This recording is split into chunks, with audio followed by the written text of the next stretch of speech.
ஒரு பொய்யை மறுபடியும் மறுபடியும் சொன்னா அந்த பொய்யை மக்கள் உண்மையை நம்பிடுவாங்கன்னு நம்புற கூட்டம் இந்த காலத்திலும் அத மாதிரி நம்புற கூட்டம் இன்னமும் இருக்கு. அந்த கூட்டம் வேற எதுவும் கிடையாது, நம்முடைய திராவிட சித்தாந்தவாதிகள் கூட்டம் தான். அவங்க உருட்டின உருட்டுக்கெல்லாம் இருக்கே அது கொஞ்சம் நஞ்சம் கிடையாதுங்க. தொடர்ந்து மத்திய அரசுடைய திட்டங்களை குறித்தும் மத்திய அரசு செய்யக்கூடிய விஷயங்களை குறித்தும் ஏகப்பட்ட பொய் பிரச்சாரங்களை தொடர்ந்து பண்ணிட்டே இருந்தாங்க. பட் ரீசெண்டா நம்முடைய மத்திய நிதியமைச்சர் நிர்மலா சீதாராமன் அவர்கள் நேரடியா களத்துல இறங்கி அவங்க கட்டின ஒரு பொய் பிம்பத்தை தூத்துலா அடிச்சு நொறுக்கி இருக்காங்க. நம்ம தமிழகத்துல டிஎன் ஃபேக்ட் செக் யூனிட் அப்புறமா யூட்டன் ஃபேக்ட் செக்கர் சொல்லிட்டு ரெண்டு ஒரே குட்டையில ஒரு மட்டைங்க இருக்குதுங்க. அதுங்கள நம்முடைய நெட்டிசன்கள் போட்டு பொலன்னு பொழந்திருக்காங்க. அது என்ன விவகாரம் அப்படிங்கறத தெளிவா பார்த்துடலாம். அடுத்ததாக நம்ம திமுகல கவுன்சிலர் ஸ்டாலின் சொல்லிட்டு ஒருத்தர் இருக்காரு. அவரை திமுகல இருந்து நீக்கி இருக்காங்க. அடிப்படை பதவிகள் எல்லாத்தையுமே பறிச்சு அவரை கட்சியில இருந்து நீக்கி இருக்காங்க. நீக்கிறது வேற யாரும் கிடையாது, திமுக அமைச்சர் திரு துரைமுருகன் அவர்கள் தான். இது மாதிரி அந்த கவுன்சிலர் ஸ்டாலின் அவர்களை நீக்கிறதுக்கான காரணம் இருக்கு இல்லையா, அந்த காரணம் தான் இருக்கிறதுலே ஹைலைட். பட் அந்த உண்மையான காரணத்தை நம்ம ஊர் உத்தம ஊடகவாதிகள் கண்டிப்பா சொல்லவே மாட்டாங்க. அதை நாம சொல்லலாம். கடைசியாக சில முக்கியமான துணுக்கு செய்திகள் இருக்கு, அதை பார்த்துட்டு இதோட நம்ம முடிச்சலாம். சோ வாங்க கண்டென்ட்டுக்குள்ள போயிடலாம். எப்பொழுதும் எதிராசன் வடிவழகு என் இதய தொழுதால் இல்லை எனக்கெதிர் இல்லை எனக்கெதிர் இல்லை எனக்கெதிரே. ஸ்ரீமதே ராமானுஜாய நமஹா. எனதருமை தேசியவாதிகள் அனைவருக்கும் வணக்கம். और मैं सोच रहा था कि जब मैं छोटा था मैंने किंडरगार्टन से पोस्ट ग्रेजुएट किया. நானும் நிறைய பேரை பார்த்திருக்கேங்க. ஆனா நம்ம பப்புஜி மாதிரியான ஒரு ஆளை இது வரைக்கும் நான் பார்த்ததே இல்ல. இவர் இது மாதிரிலாம் தெரிஞ்சு பேசுறாரா இல்லனா தெரியாம பேசுறாரா இல்லனா நம்மள மாதிரி எல்லாருமே பப்பு தான் நினைச்சுக்கிட்டு பேசுறாரா, இந்த மாதிரி சத்தியமா தெரியல.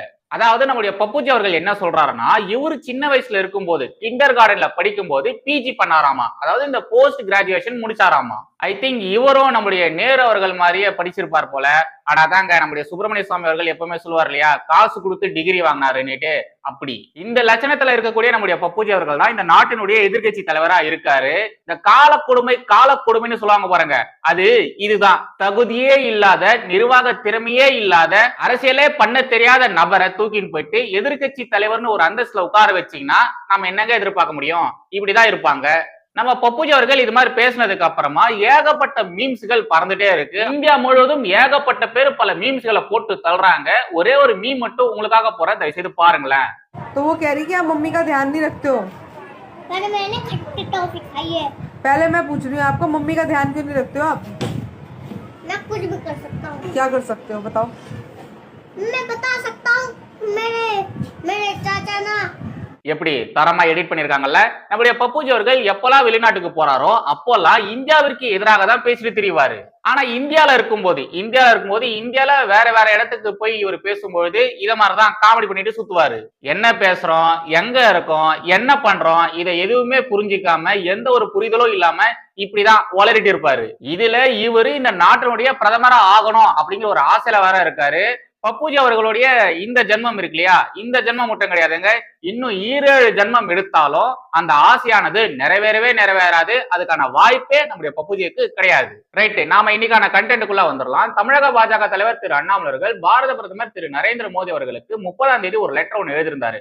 தமிழகத்துல சென்னையில இந்த மெட்ரோ பணிகளானது நத்த வேகத்துல நடந்துட்டு இருக்கு. இந்த திமுக அரசானது அதை கண்டுக்கிறதே கிடையாது. சோ தயவு செய்து இந்த மெட்ரோ திட்டத்திற்கான மீதி நிதியை சீக்கிரமா கொடுத்து மெட்ரோ பணிகள் சீக்கிரமா முடிக்கிறதுக்கான வழி பண்ணுங்க அப்படிங்கிற மாதிரி நம்முடைய அண்ணாமலை அவர்கள் லெட்டர் எழுதியிருந்தாரு. சரியா 3 நாள் கழிச்சு நம்முடைய அண்ணாமலர்கள் கேட்ட மாதிரி அந்த மெட்ரோ திட்டத்திற்கான மீதி நிதியை நம்முடைய மத்திய அரசாங்கம் ஒதுக்கி இருந்தாங்க. அதுக்கப்புறமா நடந்த கூத்து எல்லாமே கேலி கூத்து தான். செம்ம இன்ட்ரெஸ்டிங்கா இருக்கும், செம்ம ஃபன்னா இருக்கும். இந்த மெட்ரோ திட்டத்திற்காக 63,246 கோடி ரூபாய் நிதியை மத்திய அரசாங்கம் ஒதுக்கி இருக்காங்க, இந்த திட்டத்திற்காக ஒதுக்கி இருக்காங்க அப்படிங்கிற மாதிரி பாஜக ஆதரவாளர்கள், பாஜக காரங்க இவங்க எல்லாருமே பல பதிவுகள் போட ஆரம்பிச்சாங்க. நிறைய பேர் அதை பத்தி பேச ஆரம்பிச்சாங்க. பாஜகவுடைய மூத்த தலைவர்கள் பிரஸ் மீட்ல பேசும்பொழுது கூட இத மாதிரிதான் பேசிட்டு இருந்தாங்க.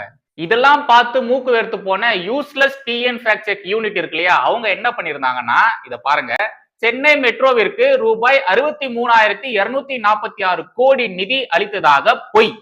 சென்னை மெட்ரோவிற்கு 63,246 கோடி ரூபாய் நிதி அளித்தது பொய் அப்படிங்கிற மாதிரி போட்டுட்டு உண்மை என்ன அப்படிங்கிற மாதிரி போட்டுருக்காங்க பாருங்க. இது தவறான தகவல். சென்னை மெட்ரோ 2ஆம் கட்ட பணிகளுக்கான ஒன்றிய அரசு தரப்பில் ரூபாய் 7,425 கோடி, தமிழ்நாடு அரசு தரப்பில் ரூபாய் 22,228 கோடியும் பன்னாட்டு நிதி நிறுவனங்கள் மூலம் மாநில அரசின் உத்தரவாதத்தில் கடனாக 33,593 ரூபாய் கோடியும் பெறப்படும். அப்படி மாதிரிலாம் இது மாதிரிலாம் போட்டு யார் யாரு எவ்வளவு நிதி தராங்க அப்படிங்கிற மாதிரி இவங்க ஒரு டேட்டாவை கொடுத்திருந்தாங்க. இது உண்மையானா கிடையாது, இதுவும் பொய் தான். டிஎன் ஃபேக்ட் செக்னு பேர் வைக்கிறதுக்கு பதிலா டிஎன் ஃபேக் செக்னு பேர் வச்சிருக்கலாம். அதுதான் இவங்களுக்கு பக்காவா பொருந்தும். இத மாதிரியான ஒரு பிரபாகண்டா தமிழகத்துல பரப்பிட்டு இருக்கும்போது, முக்கியமா இந்த திமுக ஆதரவாளர்கள் இப்படிப்பட்ட ஒரு அவதூறை பரப்பிட்டு இருக்கும்போது பாஜக தக்க தகுந்த பதிலடி கொடுத்திருக்காங்க. அந்த பதிலடி சாதாரண பதிலடி கிடையாதுங்க, செருப்படி பதிலடியா இருந்தது. இத கொஞ்சம் பாருங்க. தமிழக அரசின் உண்மை சரிபார்ப்பு குழு பரப்பும் போலி செய்தி. சென்னை மெட்ரோவிற்கு ரூபாய் 7,425 கோடி மட்டுமே மத்திய அரசு கொடுப்பதாக வதந்தி பரப்பப்பட்டது. இப்போது 65% தொகை ரூபாய் 41,018 கோடி மத்திய அரசே வழங்கும் என்று ஆதாரம் வெளியாகியுள்ளது. அப்படியே இதையும் பாருங்களேன். 65% நிதியை மத்திய அரசு வழங்கும். 63,246 கோடியில் மத்திய துறை திட்டமாக சென்னை மெட்ரோ ரயில் திட்டத்தின் 2ஆம் கட்டத்திற்கு மத்திய அமைச்சரவை ஒப்புதல். அமைச்சரவை ஒப்புதலின் மூலம் மெட்ரோ ரயில் 2ஆம் கட்டத்திற்கான மதிப்பீட்டு செலவில் 65% நிதி வழங்கப்படும். நிதியுதவியில் ரூபாய் 33,593 கோடிக்கான கடனும் சார்நிலை கடனான ரூபாய் 7,425 கோடியும் அடங்கும். எஞ்சிய 35% மதிப்பீட்டு செலவுக்கு மாநில அரசு நிதியுதவி செய்யும். பன்னாட்டு முகமைகளிடமிருந்து பெறும் கடன்கள் மத்திய அரசின் கடனாக கருதி மத்திய பட்ஜெட்டிலிருந்து நேரடியாக வழங்கப்படும். கடனை திருப்பி செலுத்தும் பொறுப்பு சிஎம்ஆர்எல் நிறுவனத்தை சார்ந்தது. அப்படிங்கிற மாதிரி இந்த சென்னை மெட்ரோ ரயில் திட்டம் குறித்து மத்திய அரசு விளக்கம் கொடுத்திருக்காங்க. மத்திய அரசே நேரடியாக களத்துல இறங்கி விளக்கம் கொடுத்திருக்காங்க. பொதுவா இது மாதிரி எல்லாம் விளக்கம் மத்திய அரசு கொடுக்க மாட்டாங்க. ஆனா இந்த திராவிட சித்தாந்தவாதிகள் பரப்புன பொய்கள் இருக்கு இல்லையா, அதுவும் இந்த உத்தம ஊடகவாதிகள் பரப்புன பொய்யெல்லாம் இருக்கு பாத்தீங்களா, அதனாலதான் நேரடியாக மத்திய அரசு இறங்கி என்ன உண்மை அப்படிங்கிறத சொல்லியிருக்காங்க. இந்த ஒட்டுமொத்த விவகாரங்களையும் நம்முடைய மத்திய நிதியமைச்சர் நிர்மலா சீதாராமன் இருக்காங்க இல்லையா, அவங்களே சொல்லியிருந்தாங்க. ஆனா இந்த டிஎன் ஃபேக்ட் செக் யூனிட் இருக்கு இல்லையா, இவங்க நம்மளுடைய வரி பணத்துலதான் சம்பளமே வாங்குறாங்க. அந்த சம்பளத்துக்கு உண்மையா இவங்க வேலை பாக்குறாங்களா? இல்ல. என்னென்ன விஷயத்த மக்கள் கிட்ட மறைக்கணுமோ அதை அழகா மறைச்சிட்டு இவங்களுக்கு ஏத்த மாதிரி அந்த செய்தியை போடுறாங்க. இதுதான் ஃபேக்ட் அப்படிங்கிற மாதிரி வேற சொல்றாங்க. இந்த செய்தியை நம்முடைய சன் நியூஸ் இருக்கு இல்லையா, அவங்க எப்படி போட்டிருக்காங்க அப்படிங்கறத கொஞ்சம் பாருங்க. சென்னை மெட்ரோ நிதி ஒன்றிய அரசு புதிய விளக்கம். சென்னை மெட்ரோ 2ஆம் கட்டத்தின் மொத்த திட்ட மதிப்பீட்டில் 65% நிதியை ஒன்றிய அரசு ஏற்கும் என திடீர் அறிவிப்பாமா. இத்திட்டத்தில் ஒன்றிய அரசின் பங்கான 7,425 கோடியுடன் சேர்த்து வங்கிகளிடம் மாநில அரசு சார்பில் பெறப்படும் கடன் தொகையான 33,593 கோடியையும் ஒன்றிய அரசே ஏற்கும் என புதிய விளக்கம். இது புதிய விளக்கம்னா ஒண்ணும் கிடையாதுங்க, ஆல்ரெடி இது அந்த நோட்டிபிகேஷன்ல இருந்ததுதான். ஆனா அதை எதுவுமே இவங்க சரியா படிக்காம இஷ்டத்துக்கும் செய்தியை போட்டுட்டு இருந்தாங்க. அவங்க கொஞ்சம் ஒழுங்கா படிச்சிருந்தாங்கன்னா இவங்களுக்கு எல்லாமே தெரிஞ்சிருக்கும். எல்லாமே அவங்களுக்கு தெரிஞ்சிருக்கும். ஆனாலும் நம்முடைய மக்களுக்கு தான் இந்த தேடி போய் படிக்கிற புத்தியே கிடையாது. அதனால நம்ம என்ன சொன்னாலும் அவங்க ஏத்துப்பாங்கன்னு நினைச்சுக்கிட்டு இது மாதிரி பொய்யான அவதூறான செய்திகள் பரப்பிட்டு இருந்தாங்க. இது மாதிரி நம்முடைய மத்திய நிதியமைச்சர் நிர்மலா சீதாராமன் அவர்களே நேரடியாக களத்துல இறங்கி இந்த உண்மையை சொன்னதுக்கு அப்புறமா இப்படி செய்தி போட்டிருக்காங்க.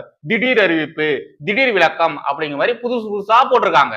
இந்த செய்தியை அப்படியே ரீபீட் பண்ண நம்முடைய இன்டர்நேஷனல் லாயர், திமுக லாயர் திரு சரவணன் இருக்கார் இல்லையா, சரவணன் அண்ணாதுரை, அவர் என்ன சொல்லியிருக்காருன்னா, அடுத்து கட்டாயம் நீட் விலக்கு, திராவிட பேரரசன் எம்.கே. ஸ்டாலின் சாதித்து காட்டுவார், மிக்க மகிழ்ச்சி. 303 மாநில அரசின் திட்டம் 240 65% நிதியை ஒன்றிய அரசே கொடுக்கும். இத மாதிரியான ஒரு விஷயத்த அவர் சொல்லுகிறாரு. இதே வாய், நம்முடைய சரவணன் அவர்களுடைய இதே வாய் 2 நாள் முன்னாடி என்ன தெரியுமா சொல்லிச்சு?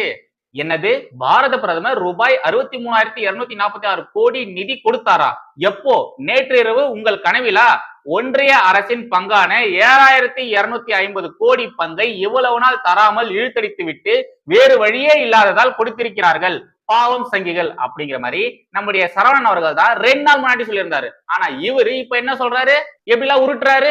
இததாங்க திராவிட சித்தாந்தம்ங்கிறது. இந்த விவகாரத்துல ஃபர்ஸ்ட் ஃபேக்கான ஒரு நெரேட்டிவை செட் பண்ணது, இந்த ப்ரொபகாண்டா நெரேட்டிவை செட் பண்ணது நம்முடைய உத்தம ஊடகவாதியான கார்த்திகை செல்வன். இந்த நியூஸ் 18 தமிழ்நாட்டுல வேலை பார்க்கறாரு பாத்தீங்களா, கார்த்திகை செல்வன். அவரு தான் அவர் செட் பண்ண அந்த நெரேட்டிவை அப்படியே பொத்தனா போல கொண்டு போனது நம்ம தமிழகத்தின் ஃபேக் ஃபேக்ட் செக் யூனிட்ல இருக்கக்கூடிய நம்முடைய அயன் கார்த்திகேயன் அவர்கள் தான். இந்த கார்த்திகேயன் செல்வன் இருக்கார் இல்லையா, இந்த ஊப்பி உருட்டு ஊடகவாதி, இவரு இது மாதிரியான கேவலமான வேலையை நேத்திக்கு இன்னைக்கெல்லாம் பண்ணலங்க, பல வருஷமா இவரு இப்படிதான் பண்ணிட்டு வந்துட்டு இருக்காரு. மத்திய அரசுக்கு எதிராக, பாஜக கொண்டு வரும் திட்டங்களுக்கு எதிராக, மோடி அவர்களுக்கு எதிராக என்னென்ன ஃபேக் நெரேட்டிவ் ப்ரொபகண்டாவை செட் பண்ண முடியுமோ அதை எல்லாத்தையுமே இவரு அப்போதுல இருந்து இப்போ வரைக்கும் பண்ணிட்டு தான் வந்துட்டு இருக்காரு. இவர் எந்த நிறுவனத்துல வேலை பார்த்துட்டு இருந்தாலும் அந்த நிறுவனத்துல உட்கார்ந்துகிட்டு இத மாதிரியான ஃபேக்கான விஷயத்தை பரவிட்டு வந்துட்டு இருக்காரு. 2017 இவர் பரப்புனதை பாருங்க.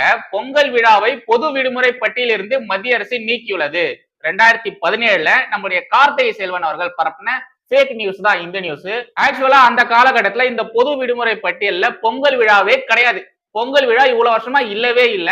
இத அழகா நம்முடைய கார்த்திகேயன் அவர்கள் மறைச்சிட்டு ஏதோ பாஜக தான் பொங்கல் பண்டிகையை இந்த பொது விடுமுறை பட்டியல இருந்து நீக்கி இருக்காங்க அப்படிங்கிற மாதிரி ஃபேக்கான நெரேட்டிவ செட் பண்ணியிருந்தாரு. அதுவும் அந்த காலகட்டத்துல பாத்தீங்கன்னா இந்த ஜல்லிக்கட்டு இஷ்யூ ஆனது பயங்கர வைரலா போயிட்டு இருந்தது. அந்த நேரத்துல இன்னும் கொஞ்சம் மூட்டி விடுற மாதிரியான வேலையை தான் இந்த கார்த்திகை செல்வன் பண்ணாரு. இதே மாதிரி நம்முடைய நிர்மலா சீதாராமன் அவர்களை ஒரு முறை இன்டர்வியூ பண்ணும்போது அடிப்படை புரிதல் இல்லாத கேள்விகளை கேட்டு நல்லா அசிங்கப்பட்டாரு. இப்ப ரீசெண்டா இந்த விவகாரம் வரைக்கும் இத மாதிரி ஃபேக்கான நியூஸா பரப்பிட்டு தான் இருக்காரு. இவங்களா உண்மையாலே சோத்தை தான் திங்கிறாங்களா, இவங்க திங்கிற சோத்துல உப்பு இருக்கான்னு தெரியலங்க. இப்படி ஃபேக்கான நியூஸ பரப்பி பொழைக்கிற பொழப்பம் ஒரு பொழப்பா? இதெல்லாம் ஒரு பொழப்பா? அடுத்து திமுக விவகாரத்துல இந்த உத்தம ஊடகவாதிகள், தமிழகத்துல இருக்கக்கூடிய உத்தம ஊடகவாதிகள் ஆடின தகுதிருத்தம் வேலைகளை தான் பார்க்க போறோம். ஃபர்ஸ்ட் இந்த ஸ்கிரீன்ஷாட்டை பாருங்க. திமுக கவுன்சிலர் கட்சியில் இருந்து சஸ்பெண்ட். சென்னை மாநகராட்சி திமுக கவுன்சிலர் ஏ ஸ்டாலின் கட்சியில் இருந்து தற்காலிகமாக நீக்கம். தற்காலிகமா தான் நீக்கியிருக்காங்க. அடிப்படை உறுப்பினர் உள்பட அனைத்து பொறுப்புகளில் இருந்தும் நீக்கி திமுக பொதுச் செயலாளர் துரைமுருகன் உத்தரவு. கவுன்சிலர் ஸ்டாலின் திமுகவின் சென்னை தெற்கு மாவட்ட மதுரவாயல் வடக்கு பகுதி 144வது வட்ட செயலாளராக இருந்து வந்தார். குடிநீர் கழிவுநீர் பணிகளை செய்யும் ஒப்பந்ததாரருக்கு ரூபாய் 10 லட்சம் லஞ்சம் கேட்டு மிரட்டல் விடுத்ததாக கவுன்சிலர் மீது புகார் அளிக்கப்பட்டது. அதனாலதான் இவரை கட்சியிலிருந்து தற்காலிகமா நீக்கி இருக்காங்க. ஆக்சுவலா இந்த விஷயம்லாம் நடந்தது எப்பயோ, ஓகேங்களா, எப்பயோ நடந்தது. அந்த விஷயத்தின் மீது இப்ப வழக்கு வரைக்கும் போயிருக்கு. வழக்கு விசாரணை வரைக்கும் போனதுக்கு அப்புறமா தான் அவரை கட்சியிலிருந்து தற்காலிகமா நீக்கி இருக்காங்க. இந்த ஊடகங்கள் பாருங்க எவ்வளவு நேக்கா எதை மக்கள் கிட்ட சொல்லணுமோ அதை சொல்லாம இப்படி திமுக சார்பா செய்தியை போடுறாங்க பாருங்க. ஏதோ இந்த திமுக கட்சியில இருக்கக்கூடியவர்கள் தப்பே பண்ணக்கூடாது, மீறி தப்பு பண்ணாங்கன்னா திமுக அவங்களை கட்சியில இருந்து நீக்கிடும் அப்படின்னு சொல்ற மாதிரி தான் இவங்க செய்தியே போடுறாங்க. இன்னொரு ஸ்கிரீன்ஷாட் ஒண்ணு போறேன், இந்த செய்தி பாருங்க. நம்முடைய வினோத் பி செல்வம் இருக்கார் இல்லையா, அவர் போட்ட ட்வீட். கழக கட்டுப்பாடுகளை மீறியதாகவும் கட்சிக்கு களங்கம் ஏற்படுத்தியதாகவும் கூறி சென்னை மாநகராட்சி கவுன்சிலர் ஸ்டாலின் என்பவரை கட்சியிலிருந்து நீக்கம் செய்துள்ளது திமுக. இவர் அப்படி என்ன களங்கம் ஏற்படுத்தினார் என்று கேளுங்கள். குடிநீர் மற்றும் கழிவுநீர் வடிகால் பணிகளை மேற்கொண்டு வந்த தனியார் நிறுவனத்திடம் 10 லட்சம் ரூபாய் கமிஷன் கேட்டிருக்கிறார். கேட்டது தப்பில்லை, மாட்டிக்கொண்டு எஃப்ஐஆர் வரை சிக்கியிருக்கிறார். அதைத்தான் களங்கம் என்கிறது திமுக. அதாவது மாட்டிக்காம ஒரு வேலையை உனக்கு பண்றதுக்கு துப்பு கிடையாது. அத மாதிரி இருக்கக்கூடிய ஒரு நபர் இந்த திமுக கட்சியில இருக்கவே வேண்டாம் சொல்லி திமுக இவரை துரத்தி விட்ட மாதிரி இவர் சொல்றாரு. இது மாதிரியான ஊழல், லஞ்சம், திருட்டு, கொள்ளை, கொலை, சமூக விரோத செயல்கள் மீது மக்களுக்கு ஒரு பார்வை இருந்தது பாருங்க. அந்த பார்வை ஒட்டுமொத்தமா மாறிட்டு இருக்கு. முக்கியமா தமிழக மக்களுக்கு அந்த பார்வையே மாறிடுச்சு. இது மாதிரியான மோசமான விஷயங்களை இப்போ மக்கள் ரொம்ப நார்மலா, ரொம்ப ஈஸியா எடுத்துக்க ஆரம்பிச்சிட்டாங்க. இதெல்லாம் எல்லா இடத்துலயும் நடக்கிறது தானே, இதெல்லாம் ரொம்ப நார்மல் தானே அப்படிங்கிற மாதிரி இது மாதிரியான ஊழல், லஞ்சம் போன்ற விஷயத்த நார்மலைஸ் பண்ணிட்டாங்க. நம்ம தமிழகத்துல இருக்கக்கூடிய அரசியல்வாதிகள் மட்டும் அழுக்கு கிடையாதுங்க, தமிழக மக்களும் அழுக்காதான் இருக்காங்க. ரைட், கடைசியாக சில முக்கியமான துணுக்கு செய்திகள் இருக்கு, அதை பார்த்துட்டு இந்த உடைய நம்ம முடிச்சுக்கலாம். ஃபர்ஸ்ட் இதை பாருங்க. நம்முடைய HRNC டிபார்ட்மெண்ட் இருக்கு இல்லையா, அவங்க தான் இந்த போஸ்ட போட்டிருந்தாங்க. வள்ளலாருக்கு முப்பெரும் விழா நடத்தி அவரின் புகழுக்கு புகழ் சேர்த்தவர் மாண்புமிகு முதலமைச்சர் அவர்கள். வடலூரில் நடைபெற்ற விழாவில் மாண்புமிகு இந்து சமய அறநிலையத்துறை அமைச்சர் திரு PK சேகர் பாபு அவர்கள் தகவல். ஃபர்ஸ்ட் இந்த இமேஜை பார்க்கும்போது எனக்கு புரியல, இவர் வள்ளலார் தானா இல்லைன்னா ஏசுபிரானா அப்படின்ற மாதிரி தான் எனக்கு சந்தேகமா இருந்தது. ஏன்னா வள்ளலாருடைய நெற்றில எப்பவுமே திருநீர் இருக்கும், எப்பவுமே விபூதி இருக்கும். ஆனா இவங்க போட்டிருக்கக்கூடிய இந்த இமேஜ்ல பாருங்களேன், வள்ளலாருக்கு விபூதியே இல்ல. ஃபர்ஸ்ட் திருவள்ளுவரை செகுலரா மாத்துறாங்க, இப்ப என்னடானா வள்ளலாரையும் செகுலரா மாத்திட்டு இருக்காங்க இவங்க. அதாவது இந்த திமுக காரங்க போடக்கூடிய இந்த வள்ளலார் புகைப்படங்கள்ல திருநீரு அப்படிங்கிறது இருக்கவே இருக்காது. பாரதியார் அவர்களுடைய புகைப்படங்களை கூட பாத்தீங்கன்னா அந்த பொட்டு இருக்கவே இருக்காது. ஏன் இவங்க இது மாதிரி பண்றாங்கன்னு தெரியல. ஆனா இது எல்லாத்தையுமே இவங்க பிளான் பண்ணி தான் பண்றாங்க. அடுத்ததாக இந்த ஸ்கிரீன்ஷாட் பாருங்க. Tribal panchayat president booked after protest against cost discrimination. அதாவது பஞ்சாயத்து தலைவர் அவங்க வந்து பாத்தீங்கன்னா எனக்கு உரிய மரியாதை தரல, நான் வந்து இந்த சமூகத்தை சேர்ந்தவள் அப்படின்றனால எனக்கு இவங்க மரியாதை தரமாட்டேன்றாங்க அப்படிங்கிற மாதிரி அவங்க போராட்டம் பண்ணாங்க. விளைவு என்ன தெரியுங்களா? போராட்டம் பண்ணாங்க பாத்தீங்களா, அவங்கள கைது செஞ்சிருக்காங்க. யாருக்கு எதிராக போராட்டம் பண்ணாங்களோ, யார் எனக்கு மரியாதை தரலன்னு போராட்டம் பண்ணாங்களோ அவங்க மீது எந்த விதமான நடவடிக்கையும் எடுக்காம அவங்களுக்கு எதிராக போராட்டம் பண்ணாங்க பாத்தீங்களா, அந்த பெண்மணி மீது வழக்கு பதிவு செஞ்சிருக்காங்க. இப்ப ரீசெண்டா விசிகா சார்பாக மது ஒழிப்பு மகளிர் மாநாடு ஒண்ணு நடந்திருந்தது. அந்த மாநாட்டுல ராஜாஜி அவருடைய புகைப்படம், அவங்களுடைய கட் அவுட் ஒண்ணு வச்சிருந்தாங்க. ராஜாஜியோடைய கட் அவுட் வச்சதுக்காக எவ்வளவு பேர் என்னென்னலாம் பேசினாங்க அப்படிங்கறத நம்ம பார்த்திருந்தோம். பட் இந்த ஒரு விவகாரம் குறித்து எந்த ஒரு ஊடகமும் எந்த ஒரு இந்த புரட்சி பேசக்கூடிய நபர்களும் வாயை திறந்து ஒரு வார்த்தை சொல்லவே இல்லை, ஒரு கருத்து கூட சொல்லவே இல்லை. வாய் கீழே கீழே கேஸ்ட் டிஸ்கிரிமினேஷன் பற்றி பேசிட்டே இருப்பாங்க. ஆனா இங்க பஞ்சாயத்து தலைவருக்கே அது மாதிரியான ஒரு நிலை ஏற்பட்டிருக்கு. அது குறித்து யாருமே ஒரு கருத்து சொல்லவே இல்லை. இதுதான் சமூக நீதியா? இதுதான் சமத்துவமா? கடைசியாக இத பாருங்க. சாம்பல் நிற அணில்கள் உயர்வு. தமிழகத்தில் சாம்பல் நிற அணில்கள் எண்ணிக்கை 700 இருந்து 1000 அதிகரித்துள்ளது. வனத்துறை அமைச்சர் பொன்முடி. நம்முடைய அமைச்சர் பொன்முடி அவர்கள் இதுக்கு முன்னாடி வேற ஒரு டிபார்ட்மெண்ட்டுடைய அமைச்சரா இருந்தாரு. சம்திங் எஜுகேஷன் டிபார்ட்மெண்ட்ல அவர் அமைச்சரா இருந்திருந்தாரு. பட் இப்போ அந்த பதவியானது கம்மியா இருக்கு, அவருடைய அதிகாரமானது கம்மியாக்கப்பட்டிருக்கு. இத மாதிரி வனத்துறை அமைச்சரா ஆனதுக்கு அப்புறமா நம்முடைய பொன்முடி அவர்கள் பாருங்க, 700 இருந்த அந்த சாம்பல் நிற அணிலானது இப்ப 1000 உயர்ந்திருக்கு அப்படிங்கிற மாதிரி சொல்லியிருக்காரு. அதாவது நம்முடைய அமைச்சர் பொன்முடி அவர்கள் இந்த வனத்துறை அமைச்சரா ஆனதுக்கு அப்புறமா இது மாதிரியான ஒரு முன்னேற்றம் ஏற்பட்டிருக்கு அப்படிங்கிற மாதிரி பதிவு செய்யறாரு. என்னத்த சொல்ல. சொல்லதாங்க இன்னைக்கான கண்டென்ட். மறுபடியும் அடுத்த ஒரு சந்திக்கிறேன். ஜெயஹிந்த், வந்தே மாதரம்.